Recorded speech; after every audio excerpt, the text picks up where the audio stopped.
देखो वास्तव कथा कहले मोहन जी को सरकार आसला पर ये लोकों सरकार लोकों कथा को जानूँ और लोकों कथा भितर पशुची। आज जो अर्बन डेवलपमेंट विभाग रे जो बजेट अधिवेशन थिला से जो बिल पारित है सी टोटाली 9,612 कोटी 9,05,000 टंकार बजेट थी। आज ता अनुमोदन है ए बहुत लोकाभिमुखी कार्य हम ड्रेनेज कथा कहतु स्टोरेज कथार कहतु अमृत सरोवर कथा कहतु पानी कथा कहतु ये बहु लोकाभिमुखी कार्यक्रम है। इविन रिंग रोड विभिन्न लोकंकर हित दृष्टि जो जो आवश्यकता अच्छी ताकू नहीं बजेट पास होती। तेणु ये निश्चित भाव में जो कथा आप उठेले मुझे से कथा को आज कही आप शुणिथे प्रधानमंत्री जो उद्देश्य रे जो सरोवर अमृत सरोवर घोषणा करते आ मुक्ता योजना जो होची आर विपदगामी है भाई मत भी अनुभव हो जो कथा आम देखुचे मोर माँ मैंने एकदम सरल एसएसजी माँ मान ना जो छप्पा पकागला और से जो भाई भाव में ये पुष्करणी ना दिगला कौ परिस्थिति कौ भली भाव में आवंटन करागला तार प्रक्रिया कौन थी एपर्यंत कौन उत्तर तार मत मिलूना। जदि आप देखा जी इनक्वारी कर क्या धरवे आप से कथार अच्छी चोर कहूँ चोर को धर धर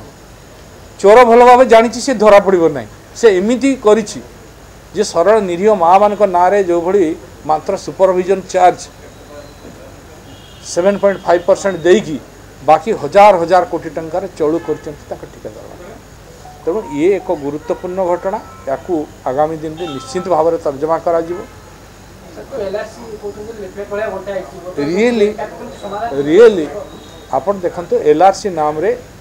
खाली एलआरसी बंटन करागला नहीं गरीब लोक मुझे कहवाक समय जेहेतु स्वल्पता थिला मुझे चाहूली एलआरसी दिगला एलआरसी ना रे लोकों पाखर चांदा आदाय करागला। आप जानी चांदा बोले कौन कहूँ ना